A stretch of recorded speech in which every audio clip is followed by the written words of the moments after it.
투기 강력 대응. 김동연 경제부총리 겸 기획재정부 장관이 가상, 화폐와 부동산 문제에 대해 투기 차원에서 강력 대응하겠다는 의지를 밝혔다. 그동안 사태 추이를 지켜보며 가급적 말을 아껴왔던 김 부총.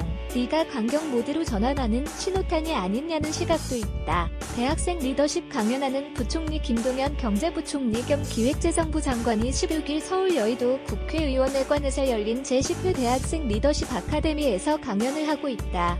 연합뉴스 김 부총리는 16일 TBS 김어준의 뉴스공장에 출연해 가상화폐에 대해서는 비성적 투기가 많이 되는데 어떤 형태로든 합리적 규제가 필요하다는 게 정부의 입장이라면서 가상화폐 거래소 폐쇄도 살아있는 옵션이라고 말했다. 그는 다만 거래소 폐쇄 후 음성적 거래 문제, 나 해외 유출 문제 등 반론이 만만치 않다. 정부 내에서 정말 빡세게 서로 간에 논의해야 한다고 덧붙였다. 그는 투기성은 규제하고 국민들에게 상당한 리스크가 있다는 거 알리고 블록체인에 대해서는 기반기술로서 4차 산업혁명 등을 선도할 수 있는 부분이 있는지 균형 잡히게 보겠다는 시각이라고 말했다.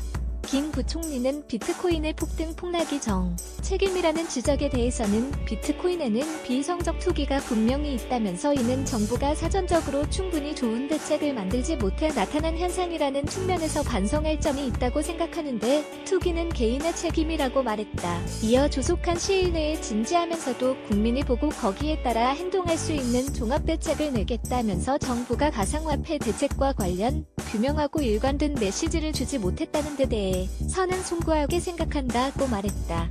서울 강남구 일대 부동산 가격 상승에 대해서는 투기 수요를 핵심 원인으로 지목하면서 보유세 인상을 비롯한 맞춤형 대책을 내놓을 것이라고 말했다. 김 부총리가 공개적으로 보유세 인상의 필요성에 무게를 싣는 것은 이번이 처음이다. 그는 지금까지는 보유세 문제는 다주택자의 과세 부담 형평성 문제, 보유세와 거래세 간의 조화 문제, 부동산 가격에 미치는 영향 등을 고려해서 결정할 것이라고 반응하는 등 신중론을 유지해왔다.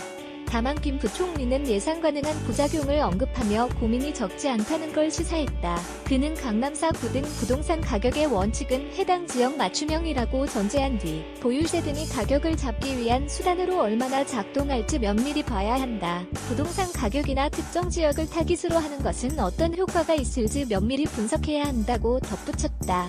최저임금 인상과 관련해서는 최저임금이 올랐지만 일자리 안정, 자금 3조 원을 통해 30인 미만 사업주가 고용한 근로자 1인당 13만원씩은 보전해주니 결과적으로만 인상된 셈이라면서 이는 예년 수준이라고 설명했다. 그는 최저임금 인상으로 영세 사업자가 망하고 있다는 지적에 대해서는 힘든 분들이 계시겠지만 전체적으로 싸잡아 말하는 것은 과장됐다면서 일자리 안정자금 말고도 소상공인, 영세 중소기업인 지원 대책의 대료나 카드 수수료 인하 등 76가지라고 소개하면서 해당 사업주는 이를 전부 신청해 받아 고용을 유지해달라고 당부했다.